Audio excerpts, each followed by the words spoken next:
Hey, welcome back, everybody, to another episode of Paradyme Podcast. We hope you're doing great, having a great week and a great summer, huh? So before we get started, we want to urge you to subscribe. Hit the like button, comment down below if you're reading along with us. What's your favorite chapter so far? We want to know. And follow us on all our social media platforms. All the information you need will be down in the description box below.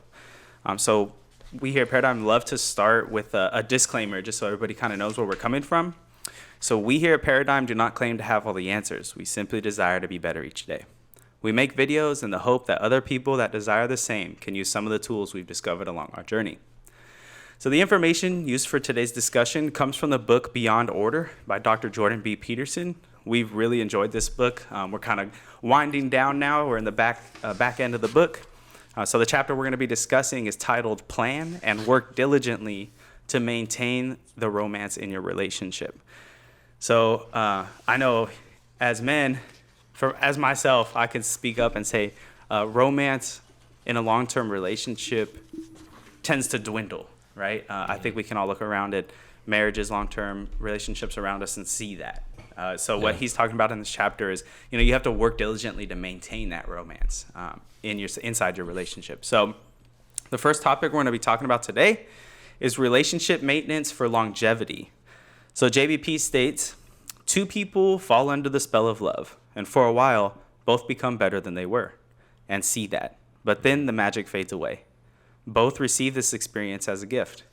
Both have their eyes open and can see what is visible to no one else, and such love is a glimpse into what could be if the relationship remained true. It is delivered as a gift initially from fate, but requires tremendous effort to realize and maintain. And once that is understood, the goal is clear.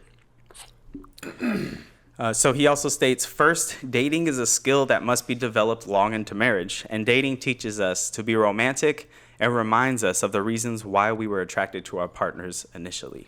So our first question is, why is romance important, and why do we forget to work on romance in long-term relationships? Feels like they got that one. I want to hear you guys first. Yeah, go for it. Well, I would say continuous romance is definitely perfect because I don't know about.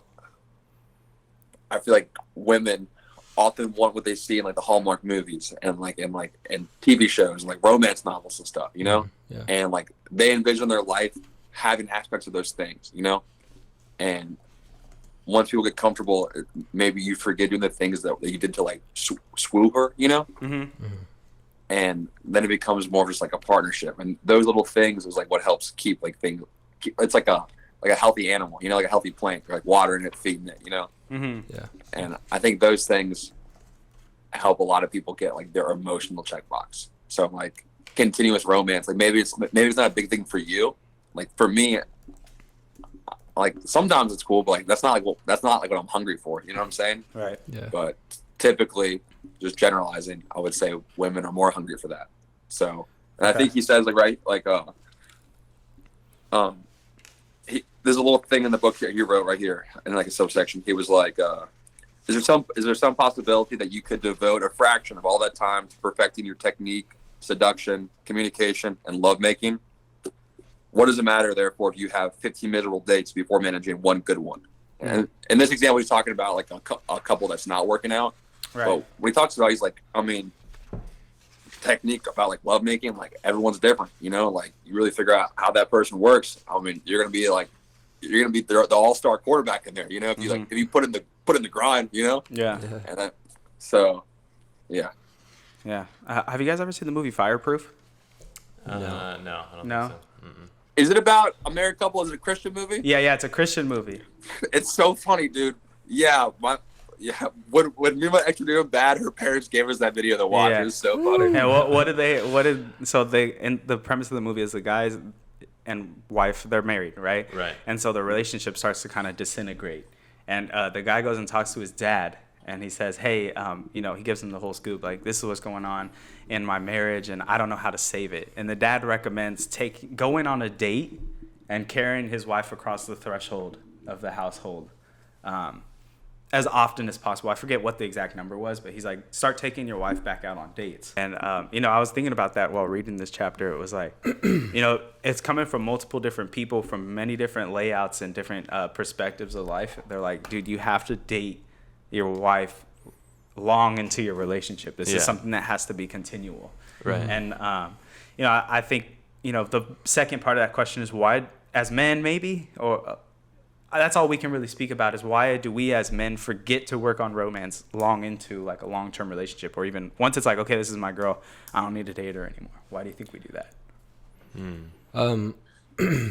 I think the take I would like mainly emphasizing like the forgetting part. I think once you're out of like not being married, stage. I was literally the honeymoon phase. Once you're out of that, it's hard to transition to becoming the partner that you want to be, and also what you're looking for in the other person. And so I think what happens is we get into relationships and we love cuddling and watching movies together at first, and then over time you will start to do the same thing over and over again. And I think human nature, we tend to like start slacking in areas that are sort of repetitive in our life. And so it's like we're not adding as much emphasis to rediscovering and doing new things. It's like you got used to doing something, and now that's sort of like fading slowly but surely. And I think it takes a tremendous amount of effort to reinvent the wheel, to if it's going out to a park every week or whatever you come up with. Right. You just can't do the same thing. And I think the tendency to forget is easy because you've done the same thing over and over again. Right. But I think for a personal example I have is when we came back from a baby shower, me and Clara, we were in the car, and I was telling her, like, we've been dating for a long time now. And I felt like our honeymoon phase is like sort of like we're always like just wanting to be around each other, but it's more of I think now that I'm like, okay, like we need to make things serious and start to commit to each other. I'm not sure if we're still in the honeymoon phase or if we want to remain in it or whatever, like, but I took it as we are. And if we are, how is this a detriment to us, and how can we get out of the honeymoon phase? Like, not to forcefully, but when we're ready, like when we're like doing the same things over and over again, when we're bored with each other, how do we make the transition to recognize, okay, we need to start adding a spark to whatever it is? Because I know it will come. It's just, can I identify it, and can she identify it? And I brought it up to her in the car, and I was just like, I think we both know that the honeymoon phase could be detrimental to a relationship because you lose that spark over time, right? How do you keep it after that it's gone? And we just had a discussion about that, and I think, maybe we'll talk about it, but how JBP gives the recommendations to schedule out your relationship for sex, dates, like schedule everything. Obviously, we're not at that phase yet, but I think that is a very constructive way to reinvent, like we just had the dinner, right? The dinner here. Yeah. That was a new invention that I wanted to do. Like I told Megan Day, was like, let's just have like a special dinner night for like a Wednesday or whatever. And then when we did it, I was like, dude, let's just make it like special. You know what I mean? Like we can do it however we want next week. Or there's a like, plan for it. Yeah, and it was planned out. And it was like, I think when you have something planned, it gives you time to think and give yourself a process of thought rather than like, okay, if I just do this today, then maybe like we can spark something instead of like. So are you saying if you're going to tell someone, or, would be to have a plan or to like re-spark that before you have the romance plan, per se? Yeah, before you have the plan, recognize, or if it's recognizable, start to recognize, have the, what word am I looking for?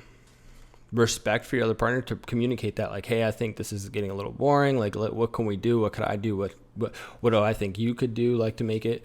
Once that's communicated, then the effort will start to show up because you guys care about each other. Right. Like, if you guys really care about each other, like, effort will show up regardless.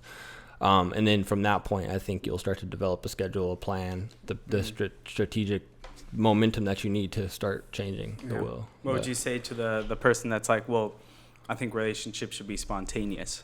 It's hard. Spontaneous is not just some random thing. It's a very thoughtful thing from either side of the partnership. Okay. Spontaneity? Yeah, spontaneity. Yeah. That's it. I don't know. That's right. Being spontaneous is a very hard thing. If you have a lack of experience in anything, it's hard to be spontaneous in life. Like one for certain, like I think like you, John, and Jeremy have a very what's not ambitious, but very outgoing way about your guys' personality. And so it always feels spontaneous. It always feels like you're going to get something new out of like John or Jeremy, because they have that within their personalities. A lot of people just aren't born with it, and so they have to work on that a lot. Like I know for sure, like my spontaneous side is very like, I have to really put a lot of effort into focus on like, how can I be more spontaneous, or like it's more spontaneous for the other person. Yeah, exactly. For Not you, for myself. Like, out, but obviously, personally, you can do spontaneous things for yourself. Like maybe just going to a bar in the middle of the day that you never, you know what I mean? That's probably good advice too for just like maintaining relationships with even like friends, or maintaining like a friendship is like, let's go do this. Like I guess something that's planned and it's not within the norm of something that you would normally do. Yeah. And then it provides that like, we're both gonna get something out of this.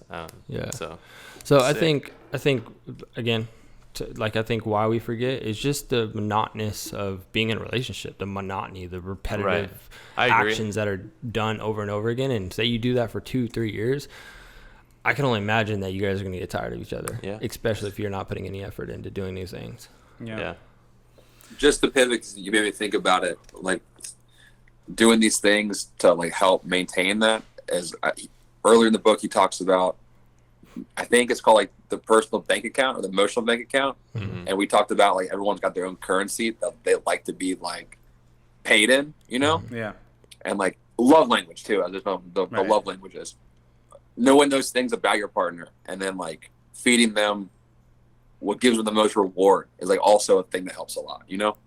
Yeah. Like, cause I was thinking about friendship. You guys brought up like this weekend, my friend, we like guys like activities. Like he came over and we did jujitsu and then we did like camp and stuff, and it's like the reason why we're still friends is because it's like, let's go do the things that we both like to do. Yeah. And if it's like with a girl, it's like, what are the things that she like? Does she like cuddles and watch a movie, or is she like an adventurer, or does she want to be surprised? Those are all. Does she want like a candlelit dinner? Right. Love language. Yeah. Mm-hmm. So Yeah, definitely. I think as men, this might seem a little weird, but throughout history, men were the conquerors, right? So they would come, bring order to an area, and then move on to the next area and bring order to that area in just multiple different facets, right? Even if we're just saying conquering a land, I think men, for me, even myself, it's like I've established an order in this aspect of my life, and I like to keep it that way, right? And I think that type of mindset can lead to forgetting that romance is important in a relationship. It's because I've established a routine and an order in the way I like this, and it works for me, right? From my end, and I like to keep it like this. So here's the order, here's how it is, and I can see how that can become monotonous. Yeah. Especially if your woman is like, because I would say majority of men are not the romantic type. Like I think in the beginning we like to be romanticize our women and be special, and it's because it's part of the game. It's a part of the game. 69. It's a part of the game. Like 100% believe that it's a part of the game to get the end result, which is sex. Like, but I think if you're seriously developing something, that sex will not become the reward over time. It will become something like different. Like maybe it's mental. It's a task. It's a task like, at that point. Yeah, and so I think the funness of it should be like testing yourself and challenging yourself. You know what I mean? Like, yeah. So to the young men listening, the game doesn't stop when you get the girl. Yeah. The game continues. In JBP's eyes, the game continues through the entirety of the relationship. And if it's a marriage, it's through the rest of your life. This is a skill that you have to develop, just like all the other skills you're trying to develop, that'll benefit you and your partner long into the future. And this goes to say, like, obviously this doesn't apply for everybody. That's just like mingling and swingling and dating everybody. Like, it's really if you're looking for somebody and you have someone in your life that's like, oh, maybe I want to take them serious, because not everybody wants a serious relationship now. Yeah, people don't. It's a different like world. Yeah, people are just trying to F and S. F and S. But the rule: plan and work diligently to maintain the romance in your relationship. Right. Definitely says plan. That's awesome. Go ahead, John. What did Drake say? That we live in a generation of not being together, but making it feel like we do. You guys know what I'm talking about? I butchered that line so bad. But that's what I was thinking. Shout out to Drake. Yeah, for real. Shout out to Drake. Yeah, He the real lover boy. He really is, dude. Yeah, for real. I like is calling my monetization, David. Oh yeah, cut. Yeah. So John, I feel like on the first 12 rules of life we discussed, there was a quote you said is in one of the videos. I remember going back and watching it. It was in one of the clips. It said, maybe the relationship crumbled because of you. You treated it like a plant and you just put it on a shelf. Do you remember saying something like that? Did you forget to water your plant? I think it was kind of along the lane. Yeah, I remember that a lot because it was like, I think you can do that. You could be like, okay, I've nurtured this plant. It's grown to a point, and I could just kind of put it in the light, the window, and let it get sun, water it, once a month. Or yeah. Well, what you're bringing up about, you're like talking about how you like order and you like the routine. You're like, I like how things are right now. Like, yeah. That's how I am. Like, everything's good right now. Like, right. But you forget, you're like, oh yeah, like, I got to do the extra things, huh? Yeah. Yeah, so don't forget the extra things, guys. I think all that it all comes down to communication too, because I think if that's if we communicate that, like, because I'm the same way, like the order, and like I don't need a woman in my life that's bringing unnecessary things into my life or changing up my stuff because you don't like it. Like, it's just communication. Y'all think you should be able to realize that while talking to the person that you want to be in a relationship with. Thoughtfulness too. It's like dope. You know what I mean? It's like everything in that order, and then a little bit of chaos will kind of like get you there. Yeah, a little touch of chaos. Yeah, just a little touch. A little baby kiss. While I was reading this chapter, because he talks about like the 90 minutes thing. Have we touched on that yet? We're about to. He talks about like the 90 minutes thing, and like you got to put in like X amount of time a week with your partner talking, and like I just kept thinking about the gym, like because I got to put in for me the minimum of a day I like to do like 90 minutes of working out. Yeah. And it's just like that's how you stay healthy, like physically, Right. It's like the relationship, like you would make it like a real thing. It's like how many hours are you clocking in, Yeah, definitely. So later in this chapter, JBP recommends going on dates twice a week for the entirety of the relationship, and 90 minutes of practical and personal communication a week. So why do you think he provided these specific recommendations? I think he's in this specific question. I think he's recognizing we're past the point of forgetting, and we've already forgotten why we fell in love or why we're in that relationship. So okay. That's a paradigm easy, you're recommending too. Yeah, okay. And so I think it's easier to be planned and thoughtful and set some structure inside of the relationship to do things rather than being spontaneous and just randomly doing things, because normally at least us sitting at the table, most of us would say like we like order to our lives. And so if we like order and things to be in line, the spontaneous still takes a lot of effort. If you were to look on the other side of the spectrum, what if you planned out, right? You created a lot of order within your relationship rather than just being like, okay, let's just do this since you're like bored or like you want me to be more romantic. It's like your woman will see that or your man will see that like you're not really giving an effort. You're just doing something because they're like complaining about it. Yeah. Rather than like, hey, like babe, I set us reservations. After that, we're gonna go to the park and we got this whole thing set up. Maybe ride horses or whatever. Like that, the effort and the communication is like way more thoughtful than just being like, oh, you want to be more spontaneous? Okay, let's fucking go. Like, let's just do something now. It's well, are you just doing that because I said something? Right. Instead of because you want to. Yeah. Right. So I think that's very.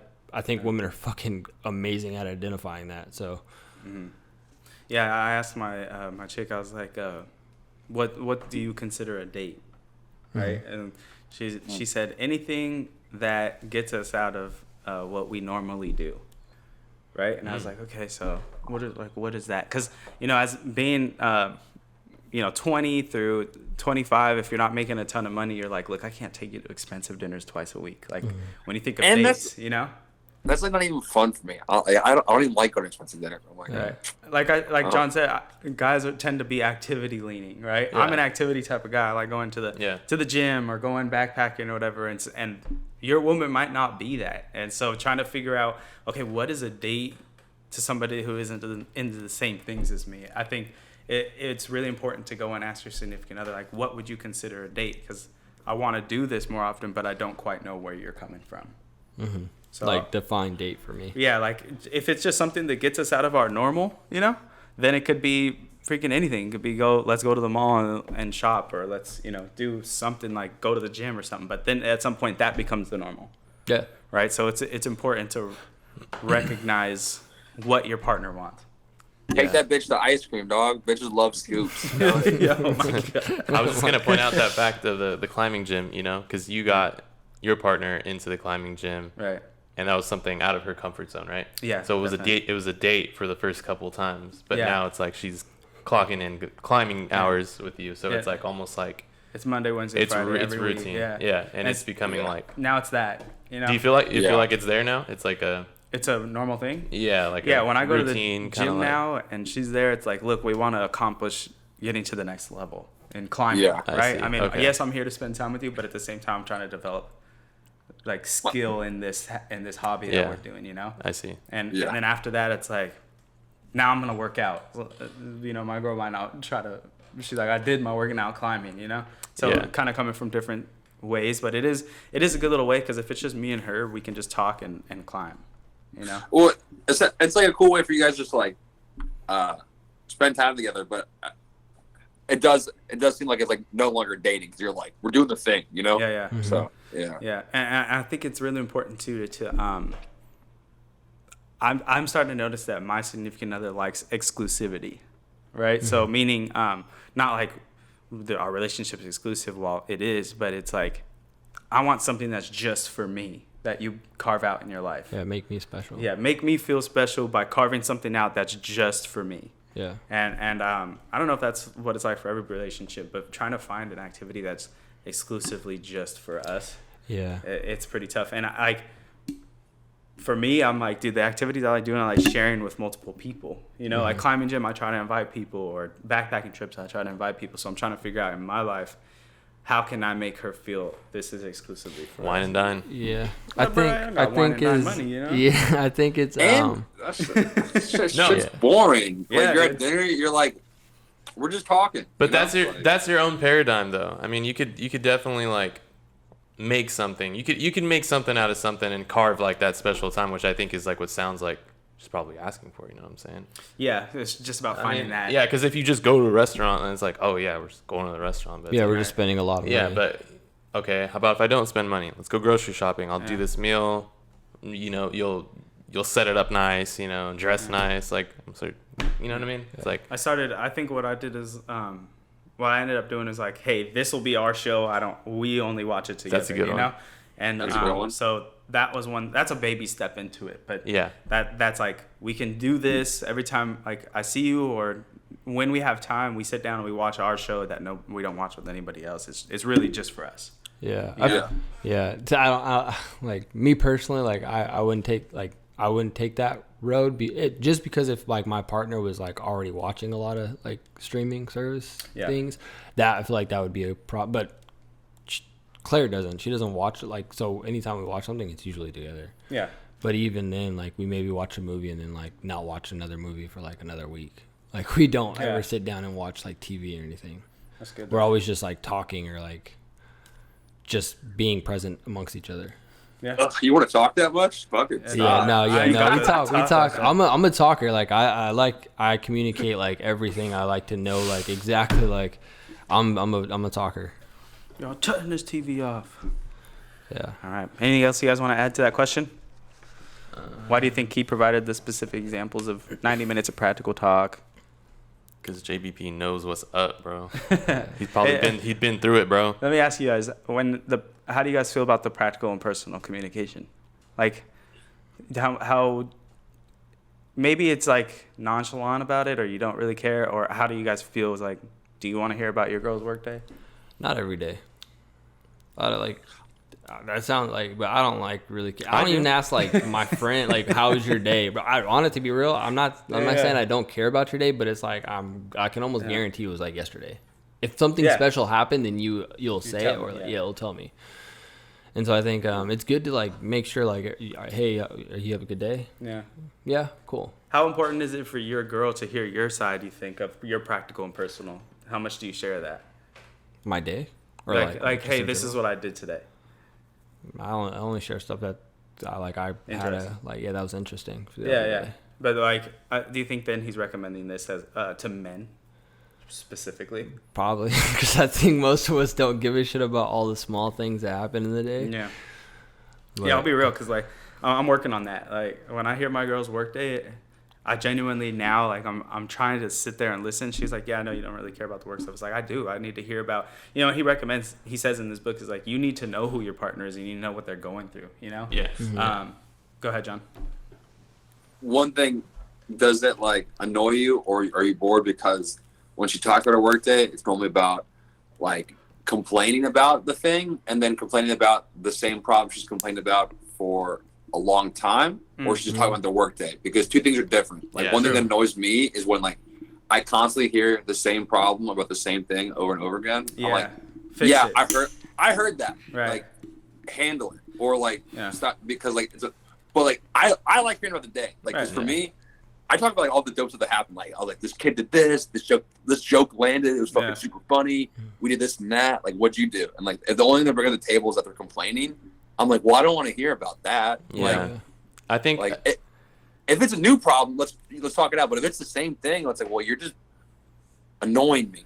I think there's a fine line too between how, we're making the time to open up the floor, or just, how was your day, or even the mundane things that might seem mundane to us, but we're, they're investing into us with their, telling us how their day went. And it might be that we view it, I don't know, maybe just like boring or something. But I think there's a fine line of like, if they're just not excited with their own life and their day, I think that it's unfair to kind of like expect that from someone else. You know what I mean? It's like, I'm doing this for my partner, but at the end of the day, they're responsible for their excitement for the day, or finding something to be excited about to share with their partner. And then that's a little bit different versus someone who's like kind of like what John is saying. It's just like, yeah, it's just, same thing, boring. Like, it's hard to be I don't know, like hear that, you know what I mean? Or it's hard to be completely, I don't know, what's the word Invested. you would say? Invested, Like you would say? Invested into the same problem every day? Yeah, because it's like I'm trying to put myself in the shoes, but I literally can't, because I'm like, I don't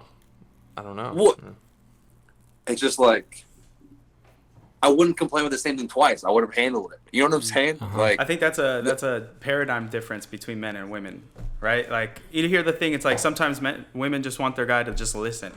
I think men being solution driven is like, okay, let me fix your problem so we can like move on to the next thing.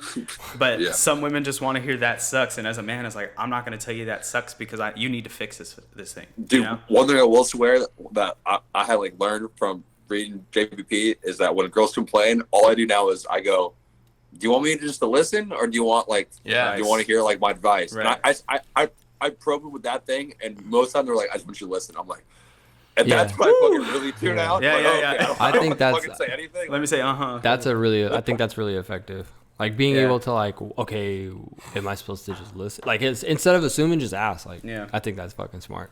Yeah, I need to start doing that more. Because then I'm like, oh, okay. Yeah. It relieves You just the want tension. somebody to. That's never been me. I never had just somebody to just throw words at. Like, I want to get to a solution, and I think maybe coming from learning the paradigm that that's not always the case. You just genuinely just need to be a sounding board for somebody, which is pretty much. That's just not something I've ever been like, I really want to do this. Yeah, like I was like, okay, let me just let you like vomit onto me your words so I can help you out. But it's like, I'm the solution type person. Same thing with John. It's like, if you're gonna come to me with the same problem and I've tried to offer you a solution to get this done, and you haven't implemented it, or you haven't implemented any of your own ideas, then you obviously don't care about it that much. So why are you making me care about it? Yeah, that's how I feel. Yeah. But the day-to-day mundane stuff, I actually like hearing about that. Yeah. But it's like, it's the chronic ventation of like the problems. Well, what is like. Yeah, it's like the verbiage. I think it's because it's like you're kind of putting yourself in what JVP is asking the readers in this scenario to think about or keep in mind when they're, pursuing someone for a long relationship, something serious, because it's those little things over time that you're going to be dealing with, right? If someone's complaining maybe like the first couple weeks or maybe in a month, you know what I mean, that you're seeing somebody and you're like, oh man, like they're complaining about the same thing, that this person, I'm that's going to keep happening, or that's going to be a part of our relationship moving forward. You know, and it's up to you to decide like how available are you for that, or how can you be that sounding board. You know, I don't think there's a right or wrong. It's just how much can you take, you know? Yeah, definitely. So yeah, it takes patience and young men understand that they're not coming from the same paradigm as you. If that's the case, you know, maybe they're not solution based and they just kind of want you to listen. Right? Yeah. And a lot of these ideas are generalized. Like, you know, I think like we generalize a lot of the stuff because at the end of the day, it's really going to come down to how effective and how well put together you want to build the relationship. Right. Yeah. I mean, it has to be, right? It has to be generalized because we can't pick out everybody's individual situations. Yeah. Like you need to figure out what it is, but hey, in the overarching idea, this might be. Oh yeah, this might apply to you. You know. I think I always think about when I hear that word, and like Kevin Samuels would always say, like it's because there'd be people that are upset about the word generalization. Like that's just a generalization. It's like yeah, exactly. That's like, why they exist. It's because it's generally this is what happens. Like that's a not a unheard of claim to say. As long as the generalization like does apply, like when women or men say the other sex or gender, whatever you want to call it, is all shit. It's like that's obviously not an appropriate generalization. It's just, do these apply? If it applies statistically, then yes, you can make the generalization. You know, statistic. Yeah, that's crazy. Logically, that's crazy. Yeah. What were you saying, Dave? I was just hearing people say stuff like that, men or women, like, oh, the other genders and they're all shit. Like I don't think that has to do with anybody else. I think that has to do with like the person speaking it. I never hear someone say that out loud. Yeah, me not either. anymore. Now we're adults, you know. Yeah. If you're still saying that in late 20s, you got problems, bro. Recently, it's crazy. You're plugged into some wolf out there in the world. I've cut them off. They don't. They're not my truth. You know.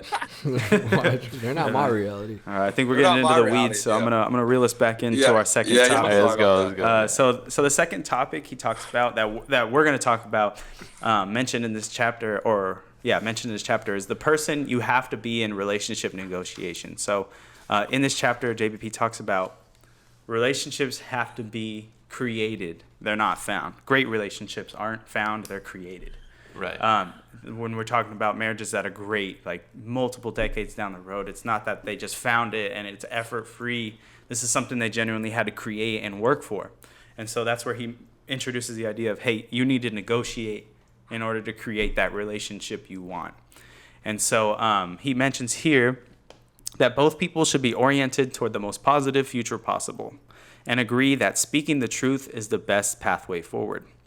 There must be a broader relationship-wide strategy in place to maintain romance with your partner across time. Regardless of what that strategy might be, its success is going to depend on your ability to negotiate. So, he talks about, you might even run into a question. Say you're asking your significant partner, what do you want to do with your life? And you get the answer, I don't know. Right? You have to be the person that can honestly analyze, do they genuinely don't know, like they don't understand what they want to do, or is that a wall they put up because they don't want to have that conversation? So in negotiation, you have to kind of be a detective in the sense that you need to find the truth, and if they don't know, then be there to help them figure it out, right? So it's going to be a negotiation on both sides. So before we move on, I want to clarify. Do you guys think the negotiation aspect of this, like when I'm thinking of negotiation, I'm thinking of almost like a deal, or like a, we're going to negotiate on where to eat tonight for dinner. So I feel like that, like the way you just described it, is almost just like a form of just clear communication, right? Yeah, I think it'd be clear. Not like, is it negotiating? Like Talk sit down about at the table, your slide future? a piece of paper across. This is what I want. No, I think it's more, you guys have to, it comes back to conflict styles, right? There's a winner, there's a loser, and then there's lose-win, there's win-win, there's win-lose. That's what I was thinking. And you want the win-win. Right, and you want to, basically negotiation is you want to come to the table, figurative table, and negotiate a win-win for both parties in the relationship. Okay. Go ahead. And I think what a win-win is like, so there's like a win-win, there's like a win-lose, right? And then there's like this thing, because there's compromise. And then he talks about collaboration, which is like where both parties create a new idea. Yeah. So like, I feel like clear communication. When I hear negotiation, I hear of like when you guys are at a crossroads, like eventually there's going to be different things that are like crossroads. Like, should we move in together? Like, this thing happened in our life. How do we address it? Right. Like, you may have different opinion on how to like solve the problem, you know? Yeah. And that's when the the miles of clear communication that you set earlier are really in the play, you know? Oh yeah. And then you're not trying to like make it a win-lose. You're trying to be like, okay, together, what is the solution, you know? Yeah, definitely. There's going to be so many different things in the relationship that require negotiation. Even if you guys remember the chapter where the guy just gets sick of the plates that his wife's serving him on because they're so small. That fucking bitch. Yeah. What's up with these 7-inch plates? You know what I mean? Right. What the fuck? Lost his shit one day. It might have been related to something else, like he was just pissed off from out the day. But if something is bothering you, open up the communication and like be willing to have the conversation with the other person. Hey, like, I don't like this. I would prefer this. And if they're not willing to budge on that, then this person's not willing to do the collaboration, you know? Mm-hmm. And he mentions the 3 different roles you can play in a relationship, where it's the tyrant, the slave, or the negotiator. And if both people aren't negotiators, then somebody's either the tyrant or somebody's the slave. Yeah. Right. And so it becomes this relationship where everybody's trying to win every little thing instead of collaborating to create that relationship in life that they want. Right. Yeah. One of the negotiation styles that I've kind of like recognized or pointed out within myself is when I do like, because negotiation I hear is like clear communication, not so much like, do you want to do this or do this? Right. Like I don't see negotiation within a relationship in that style. But one thing that I've picked up in my characteristics or my mannerisms and the way I talk to like the woman in my life is if I tell her something and she disagrees, I don't ever try to convince her not to believe what she believes. Like, right. But I'll accept that. Okay, cool. You agree with that. I believe in this. If we're not trying to come to the middle and create a win-win, that's not the purpose of this. It's just to get clear communication on where you stand and where I stand. And then on top of that, if agree to disagree, or maybe we disagree and we need to move on, if that disagreement leads to anger or frustration, then that's where it needs to be retackled. It needs to be re-brought up, because if it doesn't end right there, if we can't both accept, hey, we just don't agree on this topic, that's fine. Like but will this bother you in the future? I think that needs to be identified. Yeah. And that's something that I've identified within myself, like trying to convince my woman like, oh no, you should think this or this is right. And it's like, no, you just believe what you want to believe, but I'm going to believe what I want to believe. Is this the end of the conversation? Obviously we can talk about it in the future if we want, like just bring stuff up, but will this have a lingering effect where it's a detriment to us? Like if we agree to disagree, is this going to affect our relationship negatively? Yeah. And so go ahead, John. Isn't that how any personal relationship works? Like not just a romantic one, like a friendship, a working relationship. It's like you're going to run into times all the time where like you disagree with people like on their ideology or how to like tackle the work problem. But it's just like, you're like, we're cool to disagree.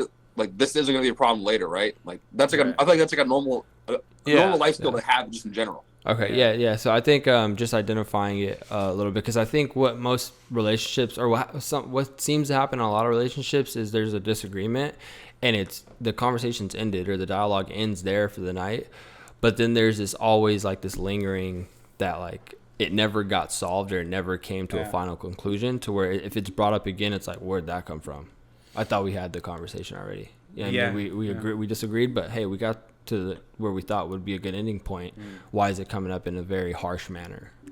I looking around, just seeing the world, in today's day and age, I almost feel like disagreeing isn't okay. Yeah, I feel the same way. Like I'm right. Like, why don't you understand that I'm right and like you're wrong? Like, there's just a lot of people with cognitive biases that are not willing to like accept that there's people that don't believe what you believe. Yeah, so I think that's an important life skill, just like John was saying. Be able to disagree with somebody and still be cordial, and still be like a good human being to them. You can still have disagreements with people. Like, that's what America was all about. We can all come here and we can all live the life we want to live and allow others to do the same. So that is like the American dream, right? You know, Really? And I think people are losing sight of that. So understand that people can have different opinions than you and different beliefs, different morals, different principles, but that doesn't make them any less right or wrong. That's them. One thing I've been doing is like I'll comment on people's stories of like them doing the cool thing that they like to do. Yeah. And I'll just be like living the American dream. Like it's not my dream, it's their dream. You know? Uncle John on Facebook. Yeah. That's what America's about. Yeah, but dude, like, I think like we forget that, we can still have that. So I believe that for sure. Yeah, there should be healthy disagreement. I think the negative, or the why I brought that up is because that story where JBP talks about the wife or the dying husband, and she's clipping his nails and he's bleeding. Yeah. I think that is a very long lasting holding or like grappled onto resentment. Yeah. And maybe it came from an argument that never got settled, or maybe it never came from understanding each other, and it just lived there forever. It was like a snowball, just like one thing and then the next thing. It just. I think that's like you want to do preventative maintenance, so stuff like that doesn't happen. And so I think it's good. It's absolutely fucking perfect that you guys can disagree, and I think that's healthy. But just don't let it turn into something that forms resentment or like very deceptive behaviors towards each other. Yeah, definitely. JBP recommends to negotiate, you and the person you are negotiating with must first know what you need and want, first and foremost. Yeah. And then second, be willing to discuss forthrightly. So before going to the table to negotiate, ask yourself that question that you're going to ask your partner, like, and understand what it is you want and what you need. It could be something as simple as like with my significant other, I think it's important to ask the big questions, like, are you going to spank your kids? Like something just as simple as that. Get a baseline understanding of what it is they want to do in the future. For myself, I need to understand what it is I want to do before I can accept or even have the conversation. So first and foremost, you need to know what you need/want and be willing to discuss that forthrightly. So first question, why should we negotiate with our significant others if we haven't touched on it already? I really like this part where you talk. What was it? Why is it? Why should we negotiate? With our significant Why other? should we negotiate? I highlighted this part on page 294. It's a really brief sentence. It says, to make peace is to manage a negotiated solution. So I think it's important to negotiate to honestly just establish peace if there is a disagreement. I think I know, marriages personally that there's no peace, and there was no like, obviously there's no romance, zero romance, but there's just no peace, man. And I think trying to come to a solution to something, as long as it's negotiated, you'll establish like a peace within a place that's could possibly be hostile. And I think it's important for relationships to have peace. At the end of the day, the world's chaotic as shit. You know what I mean? There's so many things that happen, but at the end of the day, when you come home to your partner, you want that peace. Yeah. I've been watching a lot of videos recently where the guys have been asking, like, interviewing women and saying, like, what do you think men want in a relationship? And they just have no idea. And then when they actually interview men, they're like, yeah, peace. That's the first thing. Because I'm out all day. It's chaos. I want to come home to a peaceful house. It's like, you would never get that answer, Come back to your high note with some fucking lunch, dude. With some lunch food. But how about you guys? Anything else you guys want to add to that? Why should we negotiate with our significant others? Yeah, if you care, you should. You should negotiate.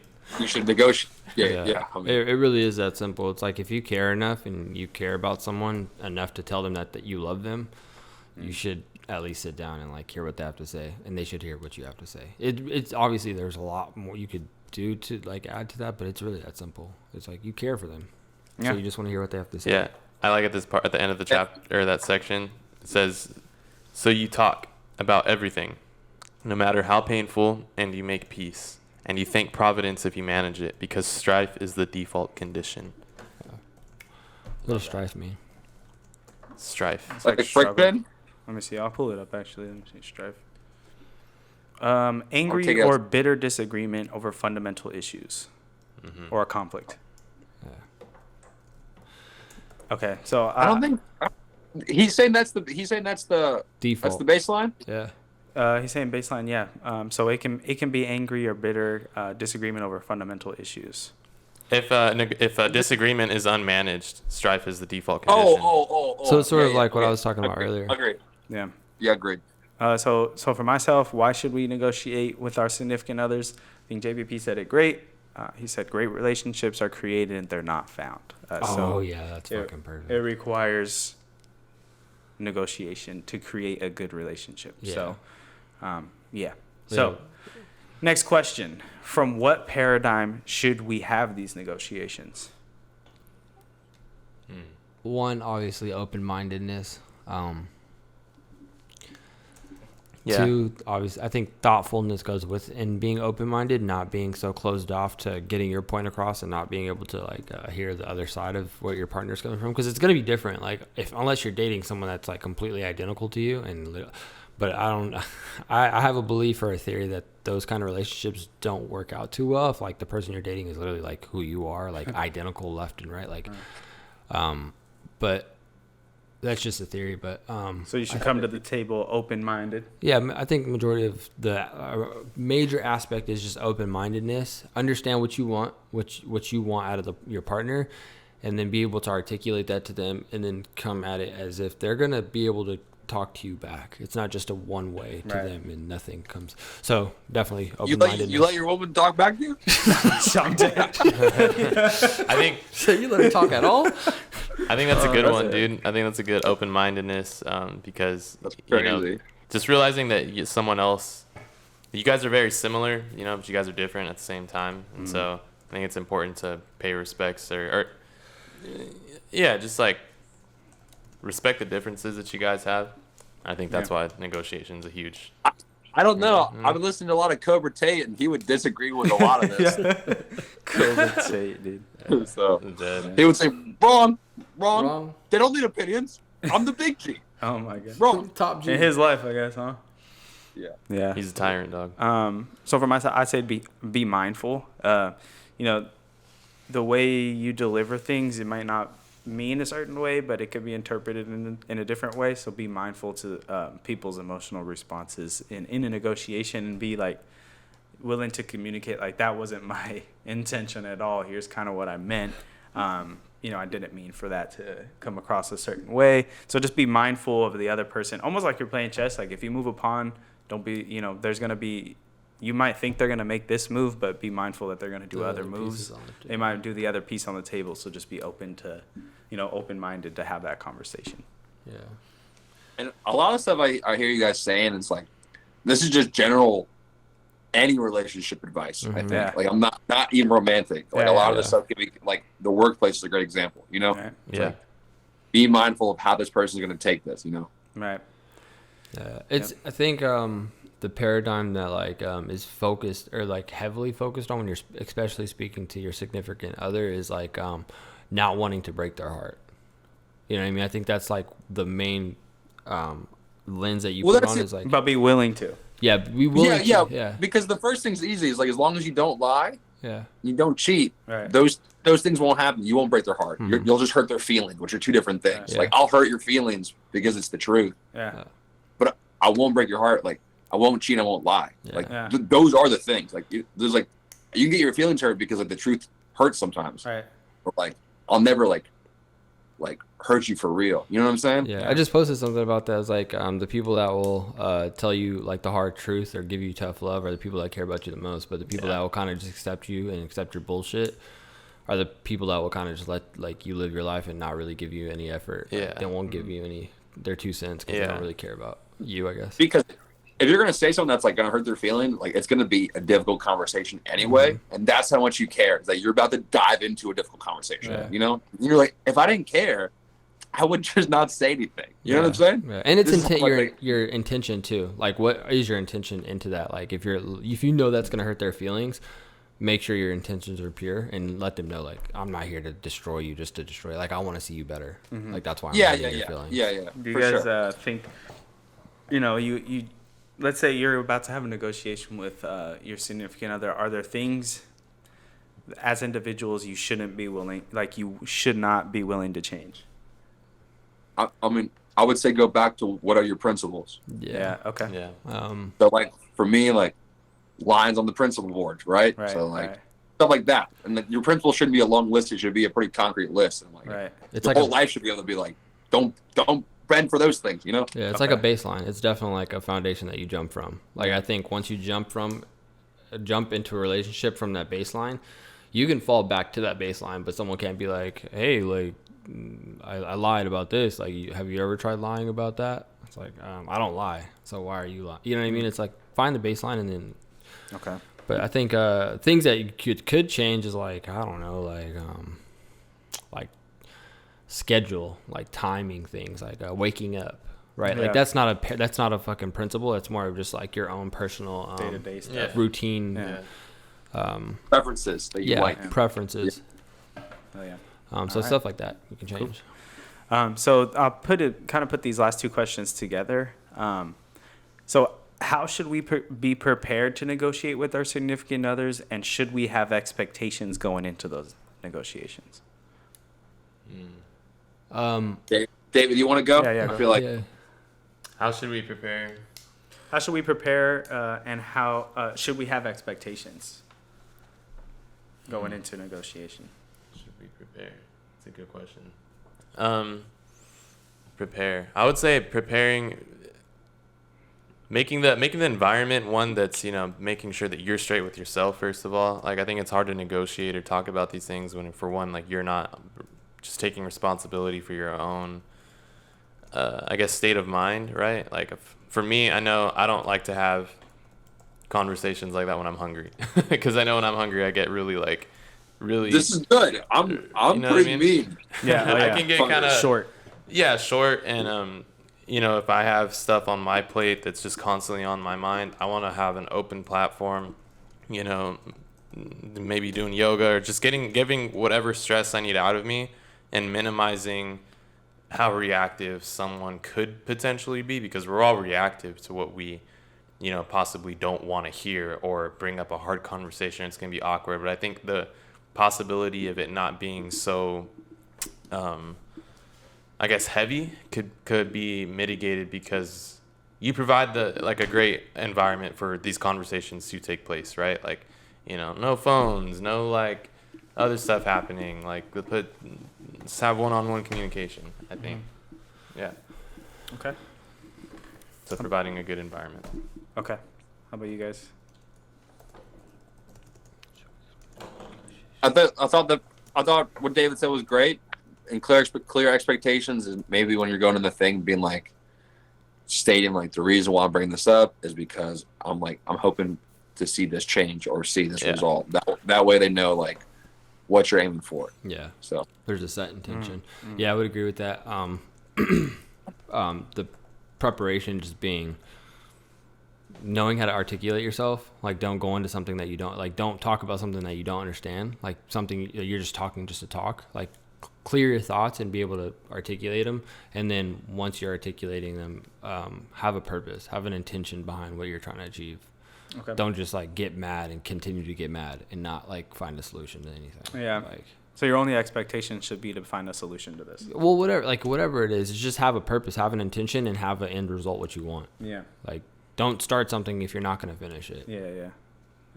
Have a fruitful conversation, not just just you're fucking mad. I'm fucking mad too now. Come on. I'm hungry. I didn't eat, so I don't deserve this. You need to make my lunch. So I would say two things. JBP says understand what you want and need first and foremost before having the conversation. Yeah. That has got to be step one. Step two, I'd say when you bring it up, I've been having a lot of success with setting guidelines to the conversation. Like, this is the conversation I'm going to bring up. Here's what I want to achieve, kind of like John was saying, and here's what I want to avoid. But be willing, we can talk about these things, but I would avoid going off the rails. I expect to come out of this conversation, negotiation with a solution. Yeah. So just setting the guidelines for the conversation, and be willing to kind of negotiate. These can be manipulated a little bit. We can add your side to this, obviously, So be willing to set the guidelines for the conversation up front. Yeah, I like that. one. I think it's very effective. All right. Any other key takeaways you guys want to mention from the chapter before I take us out? There's one thing in the book. He talks about people who answer questions with "I don't know." That's weird. Yeah. And I don't know if you guys, I've had that problem in my life. I hate when people say that. Me too. And like, he makes the point of saying, he was like, do you care so little about like not only yourself but me too, your partner, and the thing that we're talking about, that you can't even put a single answer on the board? And like, it doesn't even have to be the one that we decide on, but I want you to say, I want to hear something about the thing that we're talking about. I don't know isn't suffice. Like, if you respect me, you respect yourself, I want to hear something. And like, is it so scary to like try to find the thing, you know? And I thought that was like really just powerful, because I was like, it is like, they're so scared to even suggest anything. They'd rather just say, I don't know, you know? I took that was a really significant, because I've dealt with that with my, like, especially just relationships. Like, I've heard that a lot, like, and it makes me feel like not significant enough to even like give me an answer, you know what I mean? And I kind of want to read the part like where JVP like acknowledges this. He says, even if do it, because it's great. Even if it is wrong, it is at least a start. I don't know means not only go away and leave me alone. It also frequently means, why don't you go away, do all the work necessary to figure out what is wrong, and come back to me and tell me if you're so smart. Or it is intolerably rude of you to refuse to allow me to remain in my willful or dangerous ignorance, given that it obviously bothers me so much to think about my problems. It is not rude, though, or even if it is, you still need to know what your partner wants, and so does he or she. And how in the world are you either or both of you going to figure out if you cannot even get the conversation off the ground? It is not rude. It's a cruel act of love. And like, him talking about that showed me like, it just doesn't mean just I don't know. It doesn't. It means like, I either don't care what you're talking about, and hey, you should be smart enough to go find the answer, and then tell me like what I should answer, like what my answer should be, and it's like, just leave me alone. I don't really care about this. Like, I don't want to talk about it. It's like, or I care about it so much, but I don't have an answer, and I don't want to think about it because it's hard. Yeah, but at the end of the day, I think when you say I don't know, you don't have to say I don't know if you genuinely don't know. You could say, okay, give me a minute to think about this, and we can come back at a later time, because I need some time to process that. Yeah, that's still an answer. Sure. Yeah, and it's an answer. And so that I can almost I don't know. guarantee you that at least makes me feel better, because Claire does that. And I tell her, like, don't tell me I don't know. I don't want to hear that shit. Don't say it. Like, if you just need some time, I'll give you time. That works better. But yeah, you know, you it's one thing if you're getting food and you're like, what do you want to eat? And they're like, I don't know. You're like, that's not a thing. That's not It's like, what do you want to do with your life in the next 2 years, you know? Then I don't want to hear I don't know, because this is big, you know? Yeah. Could you imagine? You don't know where to eat? You're not trying hard enough. How do you not know? You never know. That's not an answer. Do not respect me. You don't respect me You don't enough respect to tell me what you want yourself, for because dinner. you can't decide between Taco Bell and McDonald's. Yeah, dude. I mean, that's a every week thing. I mean, that's you know? Taco Bell. Yeah, if you can. I mean, the I don't know thing. I think every man has dealt with that. I don't know about women, because I can't speak about that. But as men, when you're solution based, I think. Go ahead, John. I was like, well, I identify as a woman, so let me go ahead. Sheesh. Monetize. That's not how it works. Yeah, I guess so. That's exactly how it works. But yeah, the I don't know thing is, I could see that you have to be like thoughtful enough to decipher if it really means I don't know.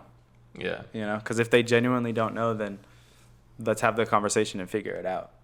Right. If they but if they genuinely just don't want to talk about it, then you gotta climb that wall of anger, frustration, tears. He talks about the two defenses. He says defense 1 is going to be insults and hurt generated by anger. Defense 2 is an attempt to evoke compassion through tears. So like I don't know, I don't want to have the conversation, leave me the fuck alone, you know? And then it's like, okay, there's defense 1. Hey, just try. Like, let's just try. Throw something at the board. And then tears comes out. Then you have to be that person that's like, are you done? You know, I get that you're frustrated and upset, but like we need to have this conversation. Yeah. You know, you can cry, take 5 minutes, but we're gonna have the conversation. You have to be tough love in that situation. Yeah.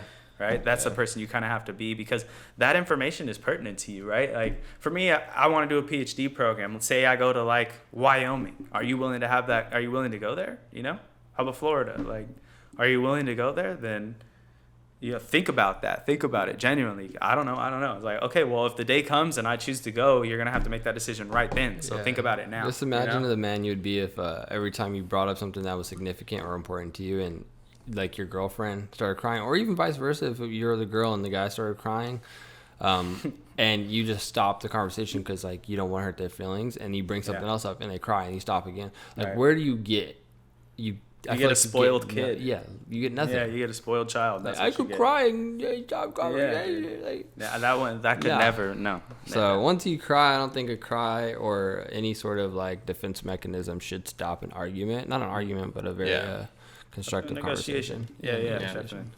That was a good point. I liked that one.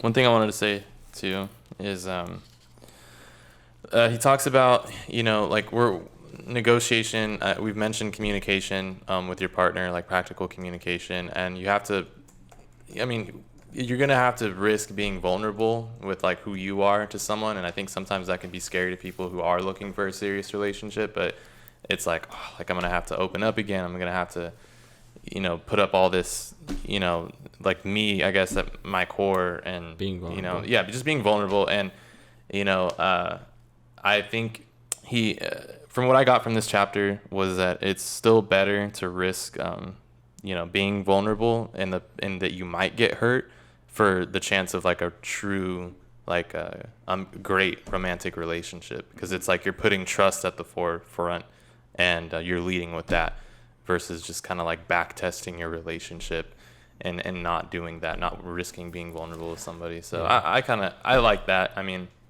I think it's necessary. Yeah. If you don't think a relationship's necessary, just ask yourself this one question: do you want to die alone? Woo! And you'll find out. That's why we all do it, right? Yeah. I mean, nobody wants to be on the deathbed alone. So yeah, definitely. All right. So thank you guys so much for tuning in to another episode of Paradyme Podcast. We hope you enjoyed the show, learned something just like we did. You know, we really hope you learned a thing or two. So before you take off, remember to subscribe to the channel, like the video, drop a comment down below. What was your favorite part of this chapter? Were there some topics you want to talk about? And, you know, what did you learn from Rule 10? So follow us on all our social media platforms. All the information you need will be down in the description box below. And remember, the life you live now creates who you will be tomorrow. Peace. Sweet. Peace.